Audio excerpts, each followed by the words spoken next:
Hello and welcome to episode 7 of season 3 of the Ludic SMP. I hope you guys are having an awesome day. And today you join me from my base, which is over in the middle of nowhere because I decided to build in the middle of nowhere. Between episodes though, what I've been doing is I have officially moved out of my starter base. I basically filled my ender chest with the contents of most of the chests, and I started setting things up in my ender chest as well. I've now got a redstone box set up, which I need to add some more stuff to. I've got all my valuables all set up, and over here I've got a lot of ores and stuff over here, and yeah, this is a mess right now. But one of the main things I've been doing in episodes is I went to the Nether, and I gathered myself a few of these. Obviously, because I need to get myself a beacon set up. I also did a bit of mining off camera and found 19 diamond ore, so that's a thing too. And we've got enough iron to make a beacon base right now. We've got 3 stacks plus 5. We only need 2.5 stacks to make a beacon base. So we've got enough beacon base. Good. But first, what I want to do is put that away. Actually, no, I need that out still. I want to get this one out. And I think today is going to be the day we're going to build a witch farm. Because I want my witch farm, because I want my witch drops, and I want an SP source. So, that's going to be the thing we do. And what I'm going to do, I'm going to gather the materials together, because I have nothing in here yet, really. This is a very, very early game. I should have enough redstone for all of this lot. I am going to need... We've got some of those for making that. I need comparators. No, I don't need comparators, I need observers. Which means I need to break some of that down. I need to make some more pistons. I need a trident, which I've got some of them in there. And then I need to go to the wood shop, grab some blocks together, and get stuff and things set up. So I'll see you guys over there. Alrighty, we're back, and I've actually mostly finished building this thing already. Reasoning for that is because, well, you guys have seen me build this thing many times over. And if you want to see a tutorial for it, there's one on my channel. I still build the same one I built in 1.16 because it hasn't changed. The only thing it has changed is the collection system. Apparently, when you put a minecart hopper in a block now with the hopper below it, it just boosts it out the block and gets sucked up by the hopper. I don't know why. It's a weird glitch that suddenly started happening. I don't know why at all, actually. Let me just try and replicate this without a block.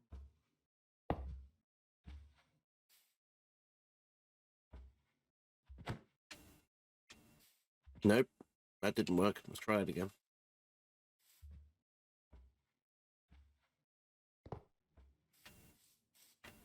Yeah, so you do it directly above the hopper like that, it's perfectly fine. But if you try and put it in a block above a hopper, for some reason, I think it must be the trident, must touch it, and it doesn't work. So what we're going to have to do is do it the other way, which is the old-fashioned way. And that is to have a set of 4 hoppers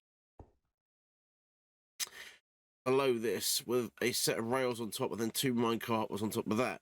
Now with this, it doesn't actually matter which way around these hoppers are going to face because we'll be having another hopper coming out the bottom of them, dragging the items back out of them anyway, so it doesn't matter. So let's just, for now, put them in like so. Let me grab some blocks so we can get up there and have a little play around. Let's put these bad boys in here like so. Now, I could do this with 4 hopper minecarts and then just have powered rails so they're not actually moving, but this way is actually easier if I can get this thing to move.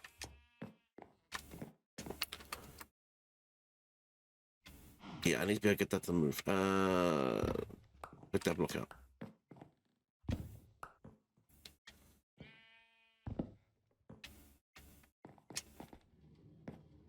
There we go. Hello. No. There we go. Got it. Put that back in there. Yeah, I grabbed the trident again, but that's fine. Now we got the minecart separated from the trident completely. Throw our trident back in, which I've actually enchanted with painting 5. And my reasoning for that is because it makes life a lot easier when it comes to killing the witches. They die a lot faster, essentially. So we turn this thing on and we hop up the hill. It's all lit up. It's daytime. Random damage. Thanks for that game. Appreciate that. Nice one. We hop up here. We should start to see witches spawn in. Now, obviously, this is a structure spawn. There we go. So the solid blocks on top of the witch hut have to be there because it's technically a cave structure. So it needs solid blocks above, but above that doesn't really matter. But this thing seems to be working absolutely perfectly. So let's get this thing turned back off, and I'll hop downstairs and I'll put in the storage system. I'm gonna pretty apologise as well because my voice is still not brilliant. I've still got a bit of a cold. But I wanted to get the episode at least started. So yeah, apologies for my voice being crap, but it is what it is. Anyway, let me get the storage system in, and I'll come back to you in a little while. Okay, so the witch farm is now fully finished. We have got ourselves a little AFK platform, as you can see by my close-up face in the AFK platform. And down below, yeah, we got the witch farm all finished, and I've got it currently running to get myself a little bit of materials. Let's have a little hop down and turn it off as we land. Apparently I didn't have it turned on. No, I did. It just apparently unloaded when I flew up. Interesting. Okay, let's just kill these ladies off. There we go. Grab out the XP. Wander down here and show you the storage system, which is a simple thing for now. I say for now. It's extremely simple. I don't want it too complex because too much effort involved in making a very complex storage system. I will eventually put a sourcing system in place for the storage system as well. Haven't got that far yet, obviously. Still a bit shy on materials at the moment, so having that is probably going to be a future Teddy problem rather than a now Teddy problem. I'm definitely thinking rearranging that's a good idea because I want more gunpowder than anything else. Now obviously this is going to be quite a good setup until we get all the potion area filled up, and then it's going to overflow. So I don't know why I'm really doing it like this. I should just let it stack up like this and just collect it as and when, because at the moment, until I get the storage system set up properly with the sorting system in there, it's going to make no difference at all how I do this, because the potions are going to fill it up anyway. So let's just tidy that all back up again.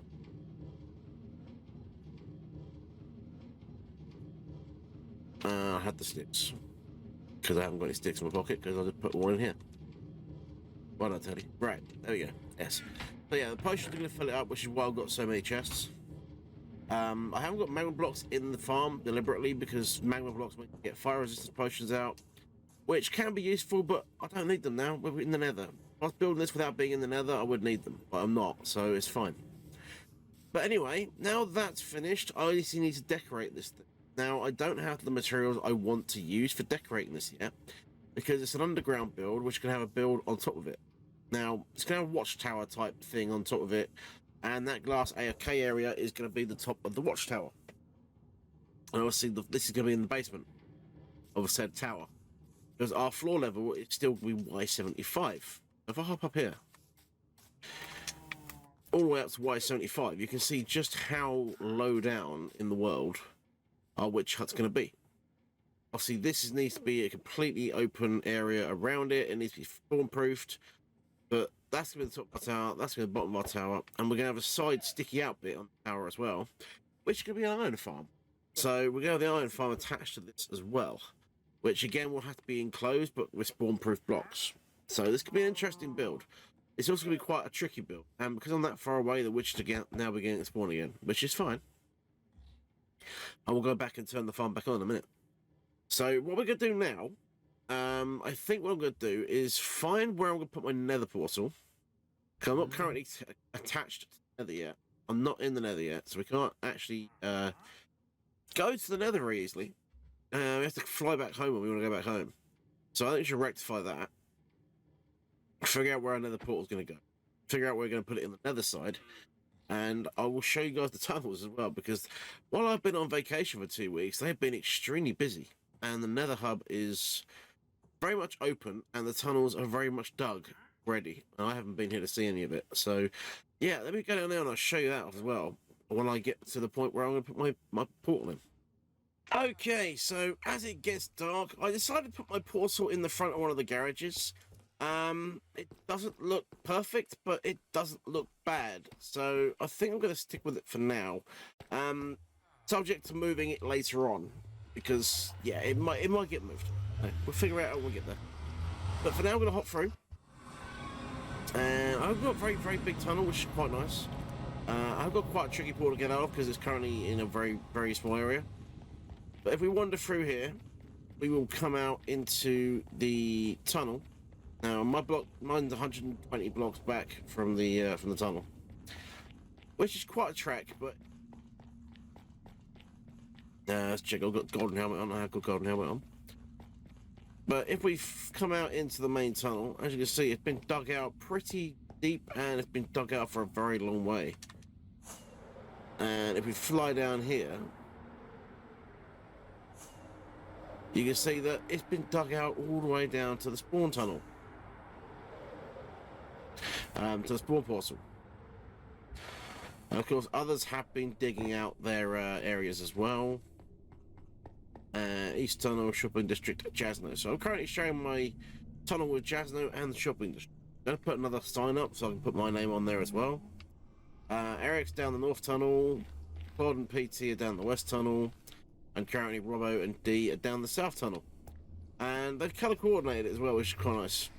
East and West are granite, and North and South are andesite, which is very nice.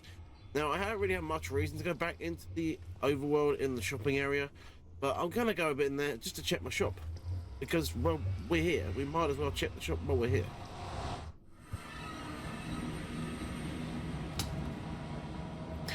And, of course, random damage as we come through the portal. And it's dark, also. Fine. Now, I haven't actually been here for like 2 weeks. I don't know if anything much has changed. Wow, we've got a new person. New person on the server, people. New person on the server. What we got? We have got... Oh, we got Carol Oakey. Carol Oakey's made it onto the server. That's awesome. What else we got going on? Plod, have you got any more gunpowder for me? Not that I need the stuff anymore. No, just my diamonds that I bought my gunpowder with last time. Yep, they all buy my stuff. They all come buy the books, and I just buy the gunpowder. Because rockets are useful. Well, I won't need to buy gunpowder anymore. Unless I run out of Witch Hut. Which, probably not going to happen. Excuse me, can I get in? Using door. Right, let's check the cheap stuff first. Golden carrots, no. Emeralds, no. I might pull them from sale, to be honest. That's not going for anything. I'm not even expecting money for them. They can pay what they like for them, really. Random stuff, no. Sold a few books in there. Smite books, protection books. Ender pearls, no. Oh, wow. We've sold a Depth Strider. We sold Cut the Silk Touch books. And going by that, I think that was Unbreaking. Yeah, that was Unbreaking. So, yeah, we made quite a few diamonds, again, from selling our books. And obviously, we're going to carry on selling books. And we're going to, in the future, sell more tools as well. Speaking of which, wow, there's another 5 diamonds in there from tools. That's pretty good. And we sold more elytras and shulkers. We haven't. That's fine. We've sold quite a decent chunk of stuff. And yeah, if we head up here, you can see that it's a little bit barer up here. Most of the stuff, I've still got the dragon egg. I don't know what to do with the dragon egg right now. I kind of want to put it above the nether portal at spawn, but at the same time, I can't really do that. So for now, I'm going to leave it there. Going to leave it in that chest. Any server mates watching, got any ideas for the dragon egg? I did have an idea, but it probably isn't going to work out. So if you guys want to come grab that and do something with it, there it is in that chest. Be my guest, do something with it. Other than that, yeah, I've got nothing else really over here. I've got some dyes, some cooked fish, a bit of smooth stone still cooking over here, which I will probably put some fuel in there actually and get that cooking because it'll cook passively here as well. What I should probably do next is actually restock these books because they definitely going to need restocking. Which means I'm going to need to empty my pockets out. So let's chuck the nether stuff in an empty chest. Oh, that chest is perfect. Also, while I was in the nether, I did grab myself 3 more ancient debris because we were digging tunnels at Y10, Y11. So we got ancient debris for doing that, which is lovely. So yeah, they cut away. Let me get my shop restocked, and I'll come back to you guys when I'm heading back to base. Okay, last cut of unbreaking books going back in there. Now I decided to go full 9 of these. I'm only doing like 7 or 6 or 8, whatever the others. Just because we don't sell them quite so frequently. We only got 6 of these in each of those. But it's fine. We don't need to have more than that. The unbreaking ones are the ones that sell. No, I'm not changing that. So we're all stocked back up again. I haven't done the sword because these were limited edition anyway, limited stock. So I'm not actually going to replenish this now. One thing I am going to do though is I haven't done this yet, and I've got an ATM in here. There we go. Another thing I did, I went downstairs and I grabbed this little bit of stuff from the iron farm. I need the green terracotta builds, so I'm going to grab that and put that in my ender chest as well, so we can take that back home with us. So the next thing I really should do is sort out some kind of storage back at base, because all this stuff is, well, it's a mess, to be honest, because this is the contents of all the chests upstairs, just thrown in shulker boxes in my ender chest. So I should probably get on and do something about that, because it's just too much mess at the moment. I've started colour coordinating some of my stuff, so there's my miscellaneous box, redstone, gearbox, valuables, rockets, and wood parts. But again, it's full of mess other than that, so I need to go sort them out. Although I do think that's an off-camera job rather than an on-camera job. But either way, I'll see you back at base. Alrighty, here we are back at base, and more importantly, we are under our base. And I figured the last thing we're going to do today's episode would be to get ourselves our first beacon. So I thought I'd come down here to where I've dug out this little area, and I would show you the latest working bedrock wither killer. Now, I didn't find this. I take no credit at all for this. This was actually, I saw this in a Silent Whisper video. I don't know if they were the first people to see it, but I saw it in a Silent Whisper video, so that's where I'm going to give the credit to, because that's where I saw it. But we've got this area down here, and literally I've got a 3x1 that is 3 deep. That's all I need. We do 1 there, 1 there, 1 there, and 1 there. You have to make sure you're putting this east-west. Actually, the wither will come into this here. It'll come towards me and not away from me. But if you've got east-west and you've got at least like 3 or 4 3 deep pieces of bedrock next to where you're setting the wither up, it should work perfectly fine. And if I do that and step back, I think he broke out. I don't think he went where he's meant to go. We'll find out in a second. Is he in the bedrock? Oh, he's not in the bedrock. Or is he? I know he's in the bedrock. There he is. He's taking damage. So we can just sit back, relax, and let him, well, essentially die. So let me just sit back over here, away from the noise. I forgot how loud these things are. And, yeah, I'll probably speed this bit up for you. You can, watch it without watching it at full speed.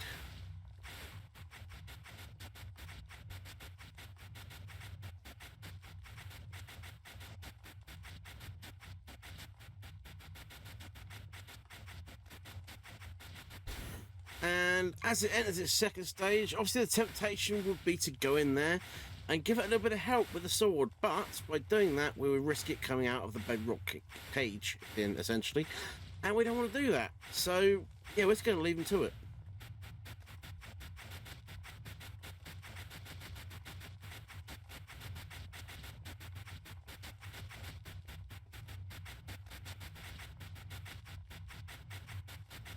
And with that, the wither has now perished inside of the bedrock, and once he goes boom, we'll go and gather our reward. And there we go. Let's go and, well, check out how much damage there is. There isn't a lot.